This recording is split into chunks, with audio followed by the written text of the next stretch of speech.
Good evening and welcome once again to another program of Issues in the News, where we discuss the important events that would have taken place in our country over the past week or so. And as is the norm, we always have a packed agenda to discuss.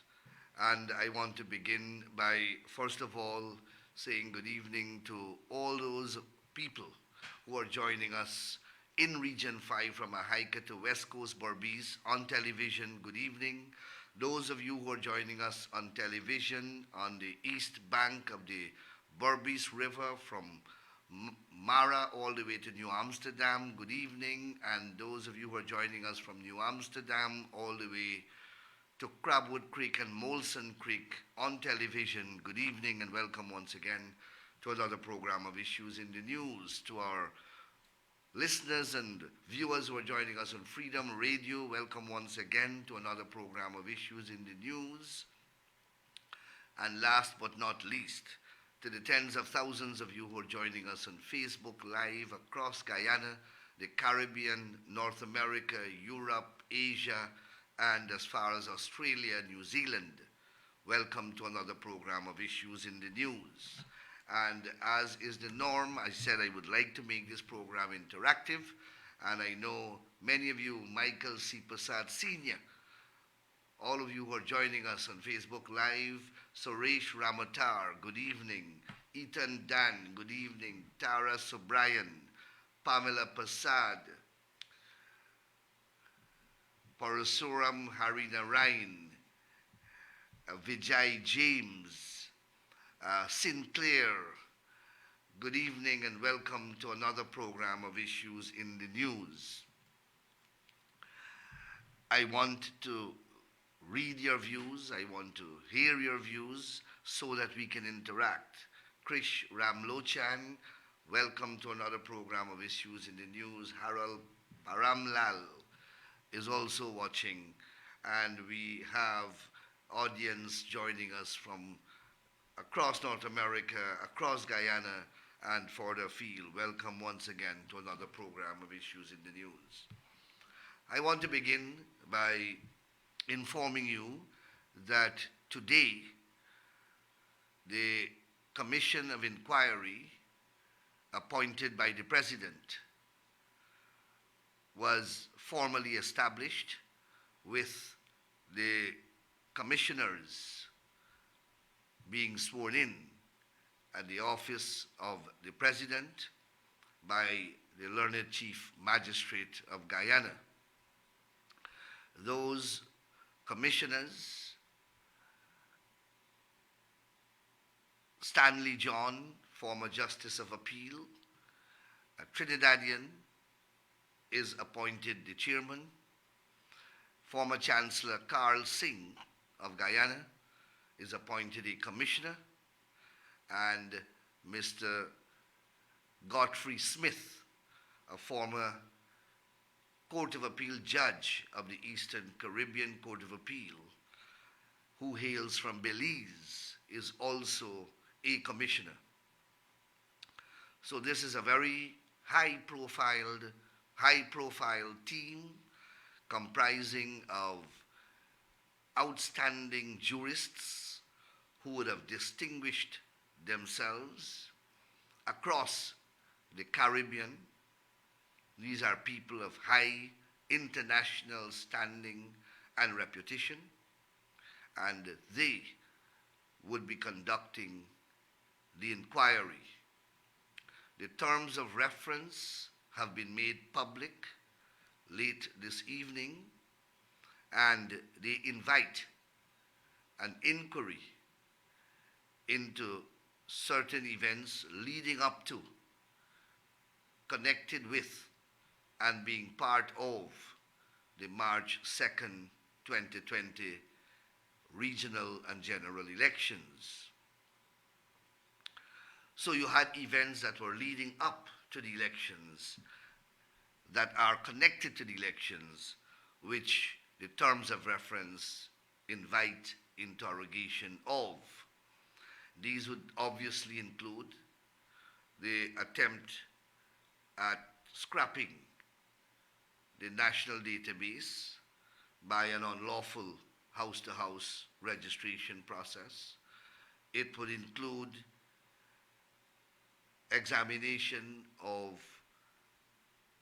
the no confidence motion and the refusal of the government to resign and the holding on to government unlawfully for nearly 2 years hence by the APNU AFC. The attempts made immediately prior to the elections to deny the PPP an opportunity to have sufficient polling stations within PPP strongholds and the easy establishment of polling stations in APNU AFC stronghold. Then, in particular, the events surrounding the tabulation and reconciliation of votes by the returning officer of Region Number 4 and the various attempts that were made to use unauthorized documents such as a mysterious spreadsheet rather than the statements of poll as the basis for the tabulation of those results, and the various machinations which took place in Ashman's building, which you all are aware of, the attempts to declare unlawful results, the various maneuvers of the various election officers to aid and abet the returning officer to do what he was trying to do, the moving of the venue from Ashman's building to GCOM headquarters, and the erection of barricades to prevent public scrutiny around that venue. Then the assault of party persons, representatives of the various parties, as the tabulation exercise was taking place, or a purported tabulation exercise was being allegedly conducted.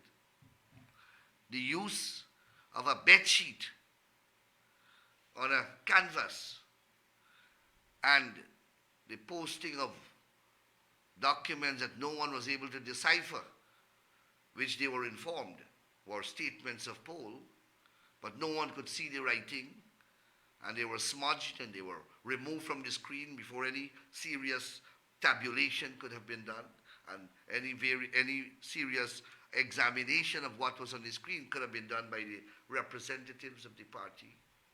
The ill treatment and mistreatment meted out to observers, international observers, and all those things will be inquired into.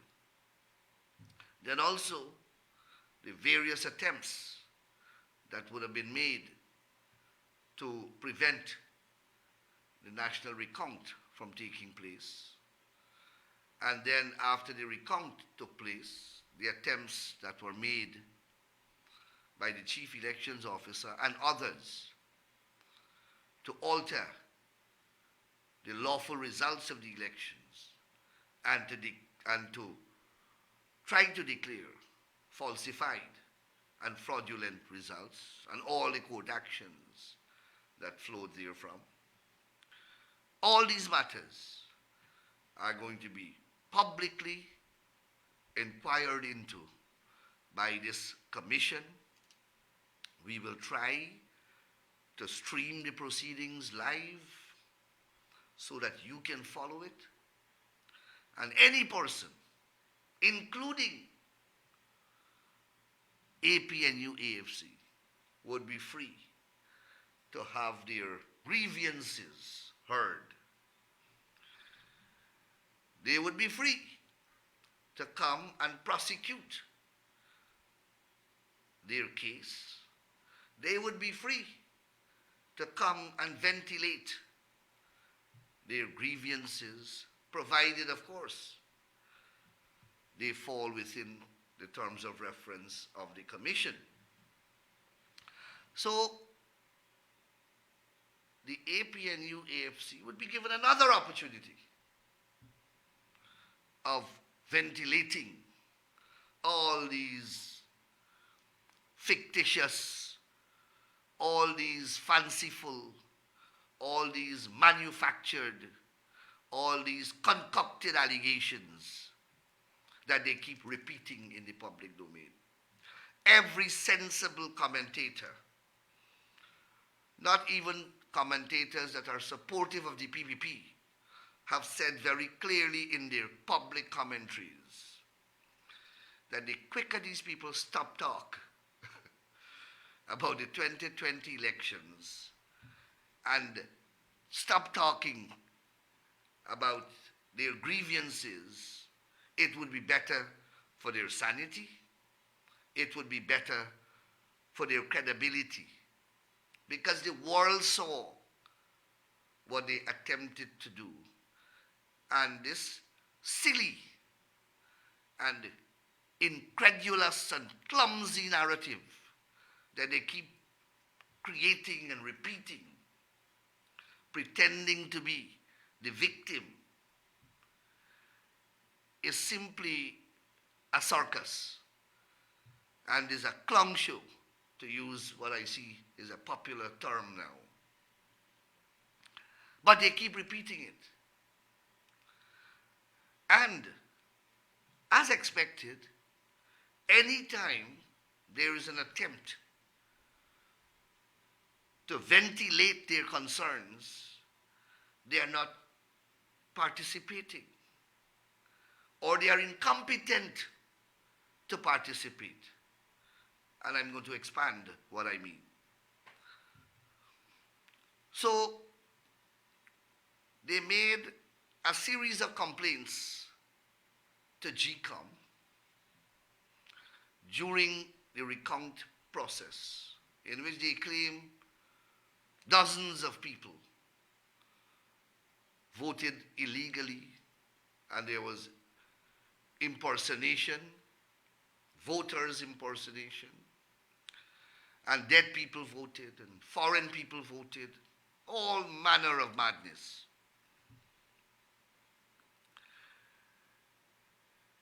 They were told to go and tell an election court about your problems. Go and file an elections petition and document what your grievances are in that petition. And they did so after losing all the cases before the declaration of the results. They went with their tail between their legs, and they went and they filed two, not one, two elections petition. And both elections petition were dismissed. One was dismissed because they were so incompetent that they couldn't get it served on time in accordance with the rules. And the judge rightly dismissed the petition based upon objections which we made, as we are entitled to do in a court of law. You know, they blaming the world for their petition not being heard, that we don't want their petition to be heard. The world is not run by APNU. The justice system is not run by APNU and AFC. It is run by rules and laws. And if you want to access the justice system, you must comply with the rules and laws. And one is to assume that you are competent to do that. If you can't comply with the basic preliminary rules, how will you win the case? How will you win the substance of the matter if you can't serve the documents on your own leader? On your own leader. That's what they could not do properly. And when the case is thrown out, they hold their head and they cry to the world and they blame the entire universe. We don't run the courts. The court is an independent institution. So they lost there, and the matter is now at the CCJ. So that's one. I'll come back to that shortly. They then, during the recount, wrote GCOM making a set of complaints. And they keep talking about this, that nobody doing anything about their complaints. So the government decides that the government will write GCOM, take their documents that they submitted to GCOM, and have the police investigate the complaints. Isn't that what they want? You know, their commissioners at GCOM voted against the disclosure of those documents to the government.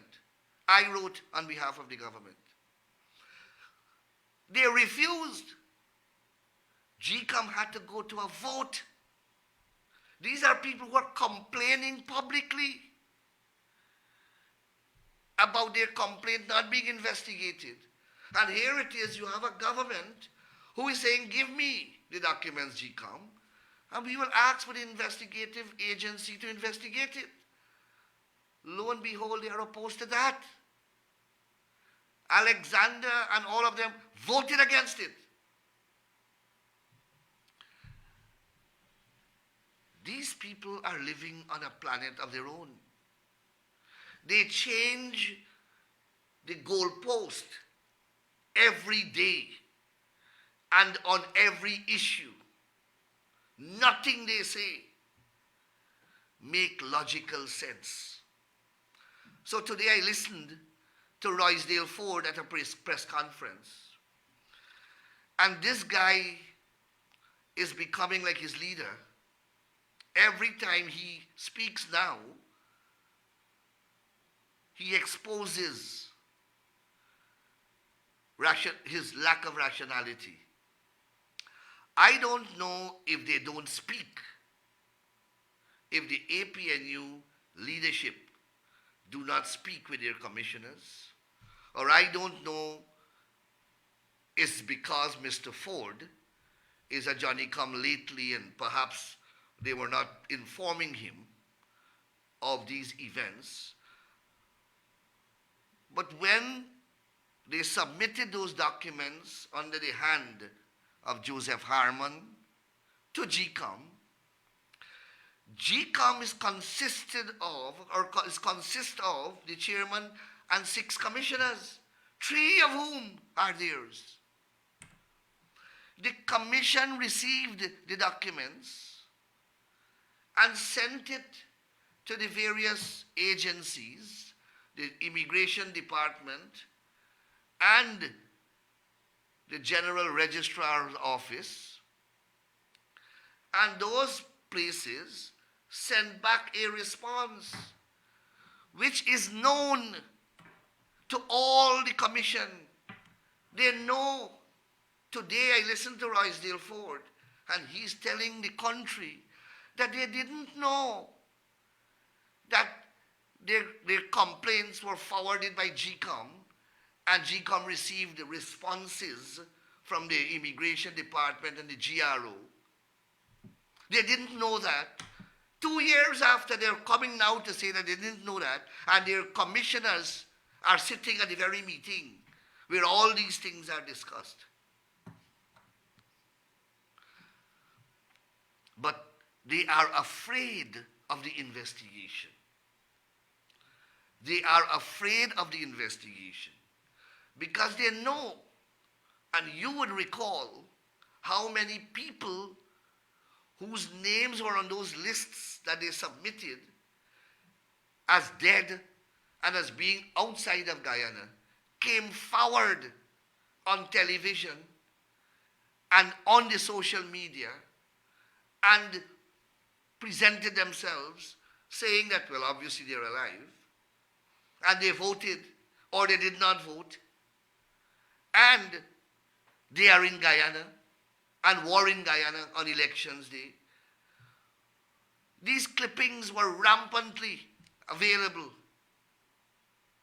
And today, because the investigation is going forward and they are afraid of the investigation, because they are afraid of another bout of negative public exposures against them, they now want to say that the PPP now is interfering. We are acceding to their demands. We want the world to see. And we are going to take their very documents and the responses thereto and hand over to the investigative agencies and say, investigate and tell us. Because the people are here. The people don't vanish. They didn't vanish. So what are they afraid of? And why lie about something that is so elementary and that can so easily be proven to be a falsehood? But these people don't care. The truth matters not to them. I don't know if it is ignorance or is barefacedness. I am not sure. I've never seen human behavior of this type. Now they are accusing me, the Attorney General, because I write that I have an interest in the matter. I have no interest in the matter. The only interest I have on behalf of the government is to have the matter investigated. Why are you so afraid? And why are you lying to say that you didn't know that they were responses? And when I examined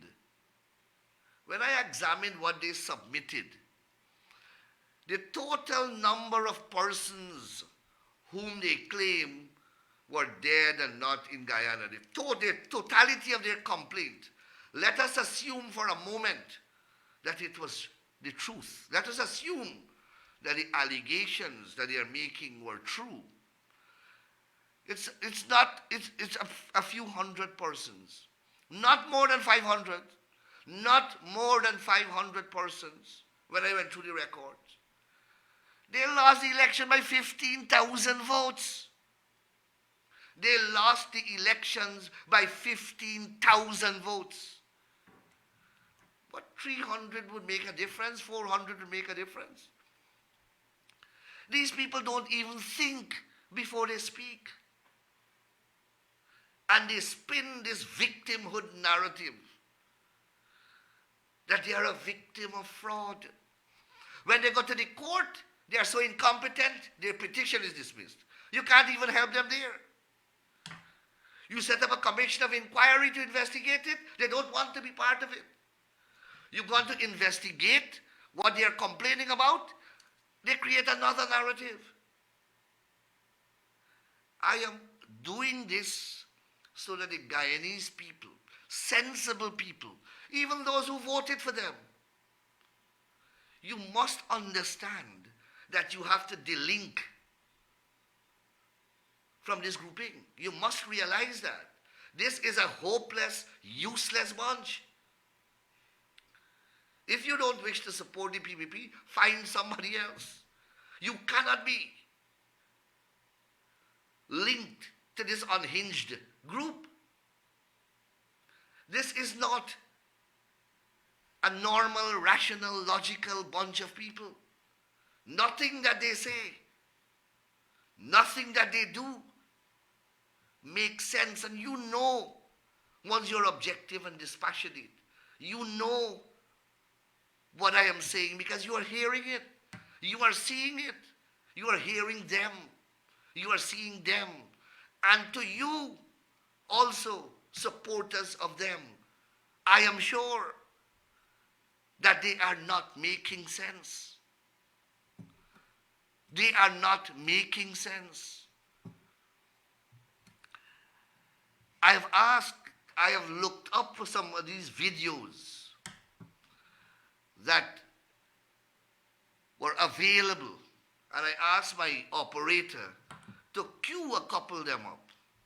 The videos where persons whose names they submitted during that 5-month period as being dead and being overseas, I got my operator to retrieve some of those videos from the social media. And I will ask him now to run a couple clips so that you can see and you can be refreshed in your mind about what these people are complaining about and how outrageous and blatant is the falsity and falsehood that they are peddling with a straight face, and they expect people to take them seriously. They expect Guyanese to take them seriously. And worse yet, even if I want to take them seriously because they're Guyanese and I love my fellow Guyanese, the international community will laugh at them, are laughing at them. Non-Guyanese believe that we have a serious mental health problem in this country. So operator, if you can queue up some of those videos and let the viewers see and be reminded of what I'm speaking about.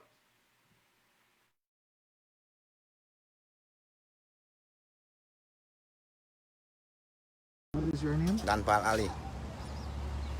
And your ID number is 167103841. Correct. And you would have been around on elections day Yes. and you voted? Yes. Where did you vote?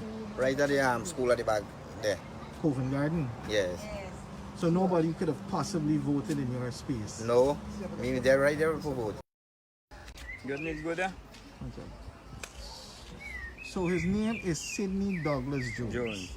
And your ID number is 146169107, right?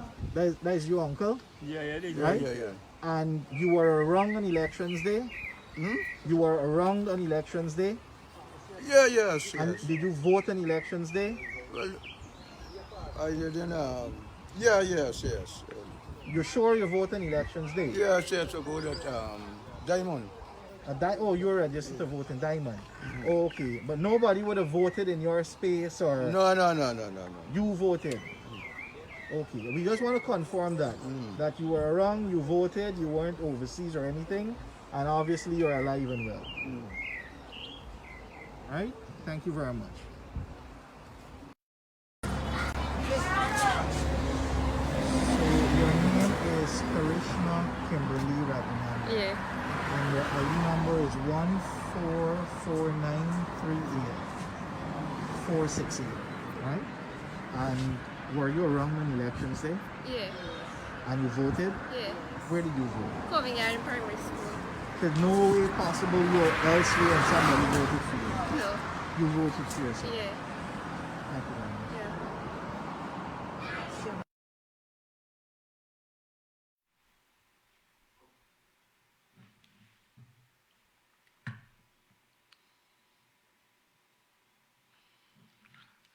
Now, those are just a sample, a few of the hundreds of people whom they said were dead and were in the United States of America and in Canada and outside of Guyana on elections day and did not vote. Why you think they are afraid of the investigation? They are afraid of the investigation because consequences will now flow for those who attempted by this method to subvert the will of the people and rig the elections, because this is criminal conduct. This is an election offense. This has consequences. That is why they are so up in arms about my letter and about the government's intent to investigate. That is what is giving them sleepless nights, because these people are still around. So the documents that they submitted to GCOM, and if they got corroboration from the GRO to say that these people are dead, or they got corroboration from the immigration department to say that these people are out of Guyana, and the people are saying that they're here, and obviously they're alive, well, consequences will flow. And that is what they are mortally afraid of. Mortally afraid of. That is why Ford is concocting all manner of legal arguments to justify this investigation not going forward. He says that this will interfere with his petition. He was so incompetent he couldn't get the petition past the door. And rather than don't speak about it, he speaks about it. He doesn't want to tell them that the petition has no hope of succeeding. He can't tell his people that.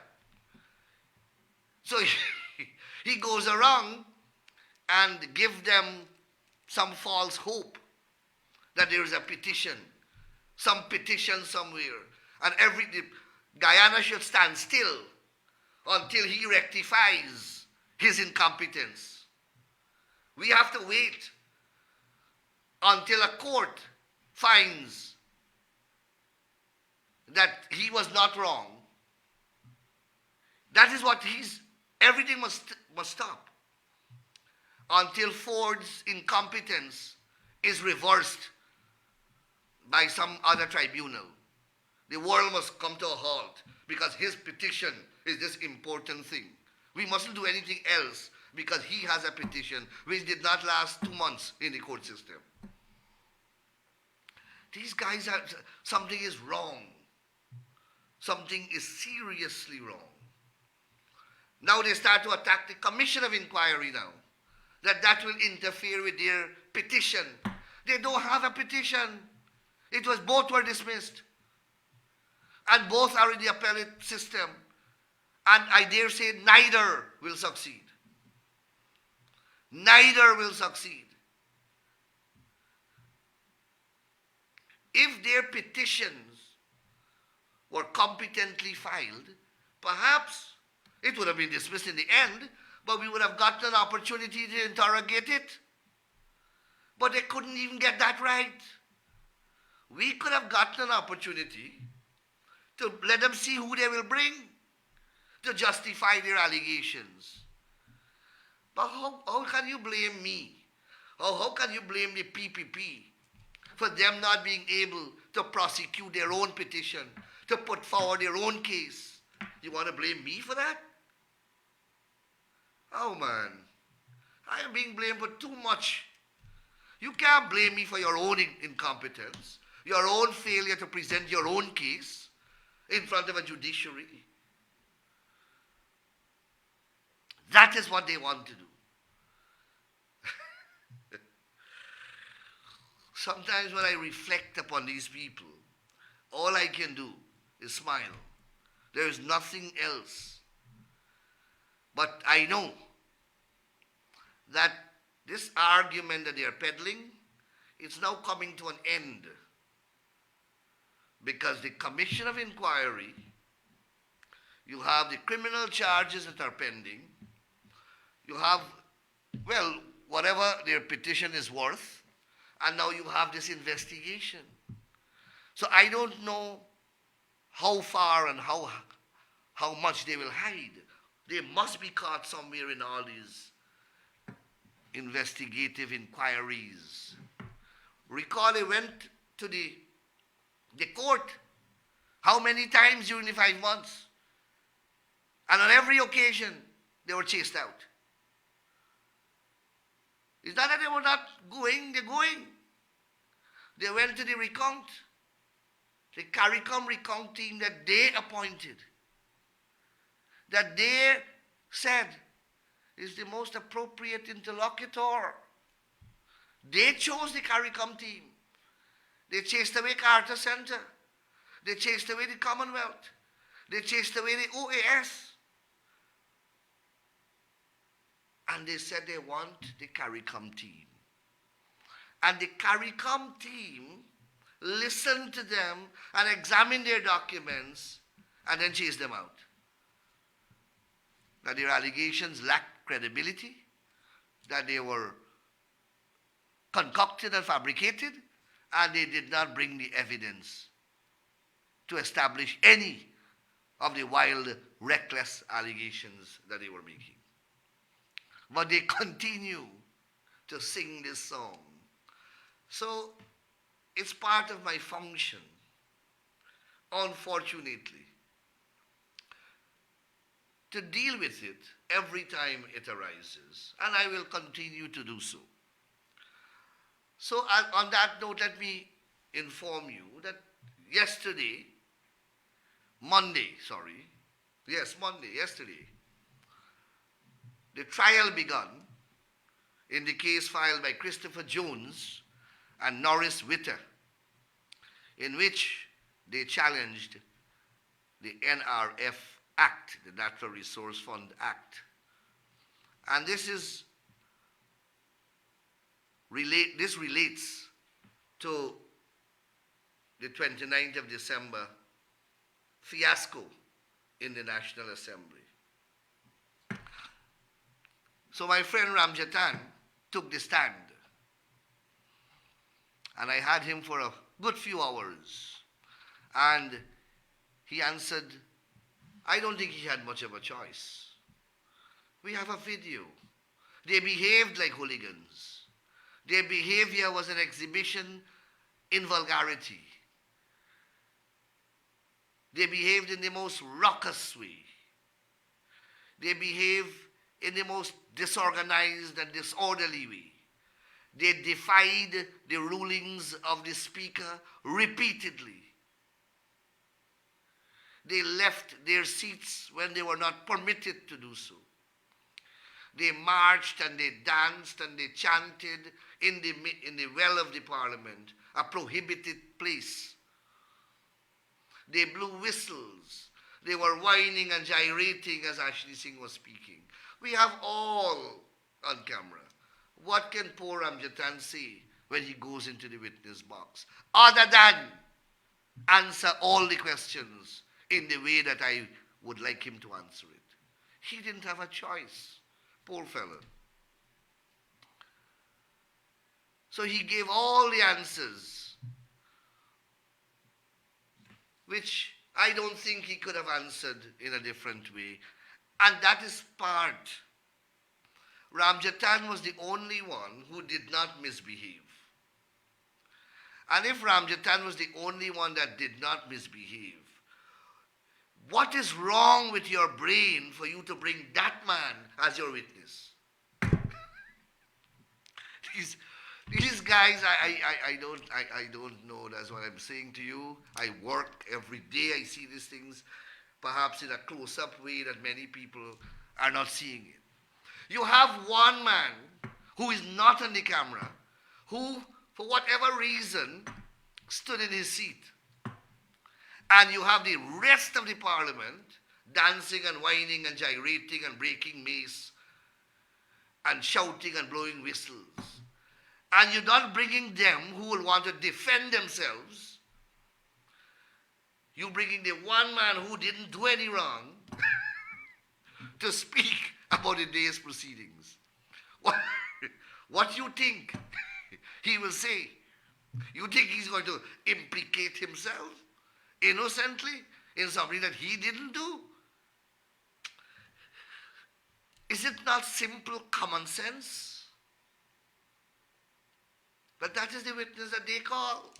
When they lose the case now, they may very well begin to beat Ramjatan. Wait and see, let's see. They may very well begin to penalize Ramjatan, saying that he sold out the case. But Christopher Jones is also a witness. So he will come. And he will not do any better or any worse than what Ramjatan did. Imagine they broke the mace and then goes to the court to say that the mace was not in place and therefore the law was illegally passed. As if someone came from outer space and broke the mace. when I say these things and I hear them aloud, if somebody tell me these things, I wouldn't believe it. That these things are actually happening. These guys broke the mace, and then run to the court and say, you know what? There was no mace, so the law is not properly passed. Not that the mace is important for lawmaking, in any event, as a matter of law. And any bicycle bell lawyer ought to know that.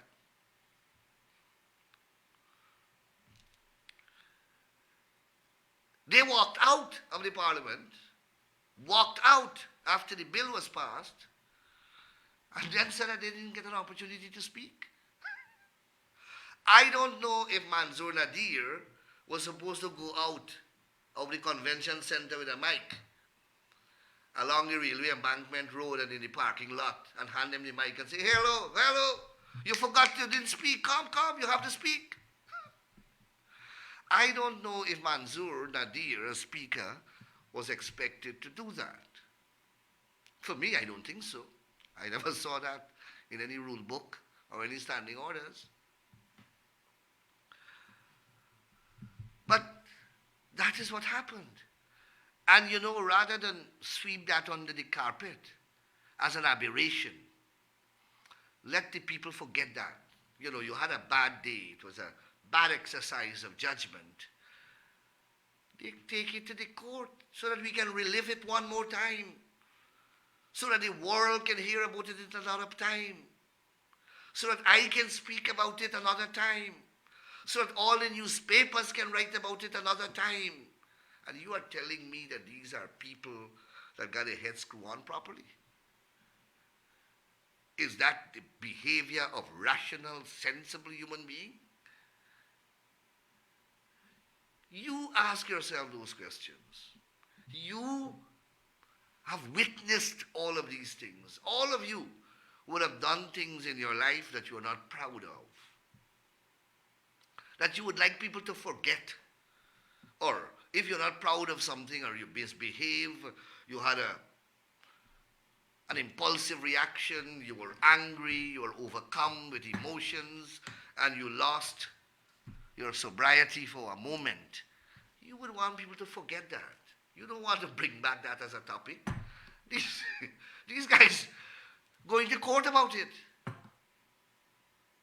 Going to court about it. And that is the attitude that I'm speaking about. The conduct that is not explicable on logical and rational grounds.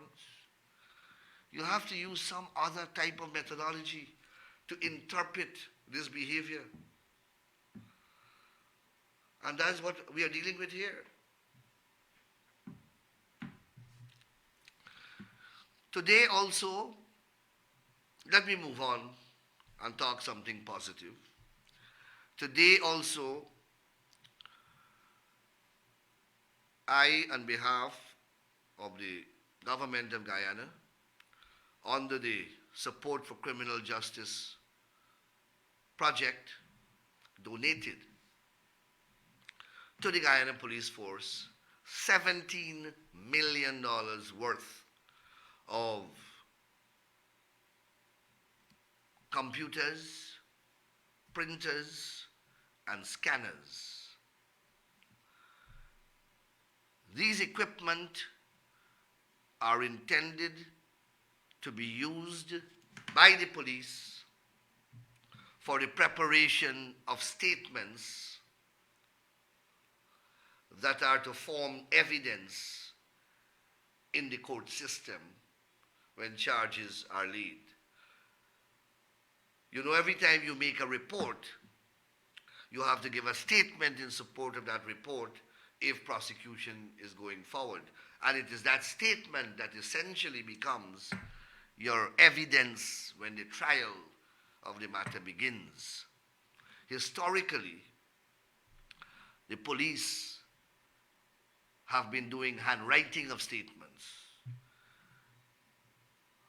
that have serious disadvantages. Statements are not properly written. The handwriting is sometimes impossible, if not difficult, to decipher. It is not legible. The handwriting fades, the ink fades after a while, and these all lead to inefficiencies. We are moving Guyana forward. We are moving the investigative capability of the state and the prosecutorial capability of the state forward. We have to move with the technology.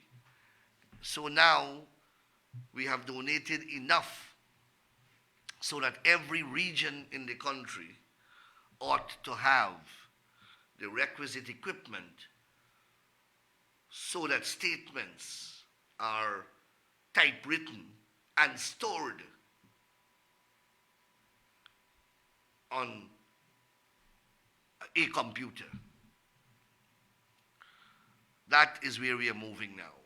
And this is yet another step in modernizing Guyana Police Force and modernizing the criminal justice system and, of course, the prosecutorial agency's ability to deliver efficiently to the people of our country. It is hoped that the best possible use would be made of this donation, and obviously it will begin a new precedent. That is to say, we will no longer revert to the handwriting of statements, and that statements will now, going forward, be typewritten. We now have, as I said when I handed over the statements, the equipment. We have specially trained prosecutors who are holders of Bachelor of Laws degree, now prosecuting along with the police force. That is an initiative that is going to be implemented very, very shortly. The prosecutors are available and they are now being inducted into the police force, and they'll become police prosecutors. Also, we already have caution statements being recorded, video recorded when they're being taken, to minimize allegations of confession statements taken under duress. When the police seeks, or the prosecution seeks to tender these statements, and there is an allegation of force and duress being used, you have now video evidence that can be used to assist a court in determining whether or not threats and inducements and force and duress was used to get that statement. Prior to that, you had to listen to two persons. One say, yes, I was beaten. The other one said, no, he was not beaten. Now you have independent evidence of a technological type to corroborate the state's position that the statements were taken voluntarily, because that is the law.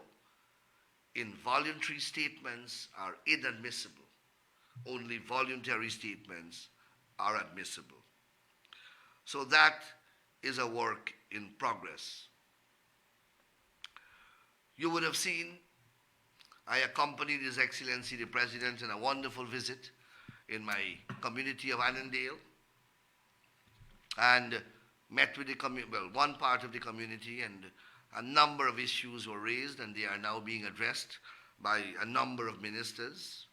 Significantly, I have been instructed by the President to write to President Santoki to complain about treatment meted out to Guyanese fishermen who complain that their boats, nets, and equipment in relation thereto were unlawfully seized and sold by Suriname authorities. The intention is to seek compensation, and if it is that we have to pursue litigation, well, then that is an avenue that will also be explored. But the process will begin with a letter from me on behalf of the government of Guyana on this matter, requesting an investigation and compensation if it is found that the Suriname authorities acted illegally.